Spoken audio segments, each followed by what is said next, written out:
ગુજરાત સરકારનું બજેટ રજૂ થનાર છે ત્યારે સુરતમાં ડાયમંડ વર્કર યુનિયન દ્વારા સરકારને પત્ર લખ્યો છે। છેલ્લા ઘણા સમયથી હીરા ઉદ્યોગમાં મંદી છે, જેની સૌથી ગંભીર અસર રિયલ ડાયમંડ ઉપર પડી રહી છે અને હાલ લેબગ્રોન ડાયમંડ ઉપર કામકાજ ચાલી રહ્યું છે, પરંતુ સરકાર યોગ્ય પોલિસી નહીં બનાવે તો તેમાં પણ ઓવર પ્રોડક્શન સહિતના કારણોસર મંજૂરીના ભાવો સતત ઘટી રહ્યા છે, જેની સીધી અસર રત્ન કલાકારોના પગાર અને ભાવ ઉપર પડી રહી છે। જેથી ગુજરાત સરકારે બજેટમાં રત્ન કલાકારો માટે ખાસ આર્થિક સહાયની જોગવાઈ કરવી જોઈએ, જેમાં આવનાર બજેટમાં રત્ન કલાકાર કલ્યાણ બોર્ડ બનાવવામાં આવે તથા બજેટમાં રત્ન કલાકારો માટે આર્થિક જોગવાઈ કરવામાં આવે અને ટેક્સટાઇલ પોલિસીની જેમ હીરા ઉદ્યોગ માટે પોલિસી બનાવવામાં આવે તેવી માંગણી કરવામાં આવી છે। સુરતમાં ડાયમંડ વર્કર યુનિયન દ્વારા મુખ્યમંત્રી, નાયબ મુખ્યમંત્રી, નાણામંત્રી અને શ્રમ રોજગાર મંત્રીને પત્ર લખવામાં આવ્યો હતો।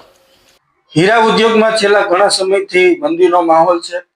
અસંખ્ય રત્ન કલાકારોને જ્યારે પગાર ઓછા કરવા, નોકરીમાંથી છૂટા કરવા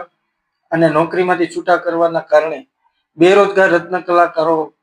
જ્યારે આત્મહત્યાના બનાવો જ્યારે વધતા હોય ત્યારે અમેરિકા અને ટેરિફ મારવાથી, યુક્રેન અને રશિયાના વોરથી, અમેરિકાના ટેરિફથી હીરા ઉદ્યોગની અંદર જે ગંભીર પરિસ્થિતિનું નિર્માણ થયું છે, ત્યારે આવનારા 2026ના જે બજેટની અંદર હીરા ઉદ્યોગની જેમ ટેક્સટાઇલની એક પોલિસી બનાવી એવી જ રીતે હીરા ઉદ્યોગમાં એક પોલિસી બનાવવામાં આવે। લેબ્રોન ડાયમંડને ઓવર પ્રોડક્શનના કારણે જે રિયલ ડાયમંડ અત્યારે ભાવ તળિયે ગયા છે, ત્યારે રિયલ ડાયમંડને પાછો વેગ આપવા માટે એક સારી એવી પોલિસી મેન્ટેન થાય।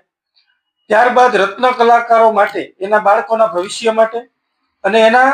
આવનારા દિવસોના ભવિષ્ય માટે રત્ન કલાકાર કલ્યાણ બોર્ડની સ્થાપના કરવામાં આવે, આ બજેટની અંદર લેવામાં આવે।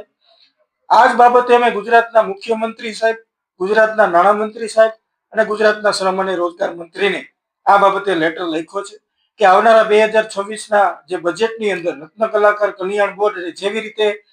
ટેક્સટાઇલની જે પોલિસી બનાવી એવી જ રીતે ડાયમંડની પોલિસી બનાવે અને હીરા ઉદ્યોગકારોને પણ એટલી વિનંતી કે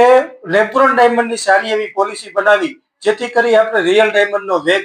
આપી શકીએ અને રત્ન કલાકારોને વધુ રોજગારી આપી શકીએ, રત્ન કલાકારોના જોબલેસ ન થાય, એનો પગાર કટ ન થાય, એ બાબતે ધ્યાન રાખીએ।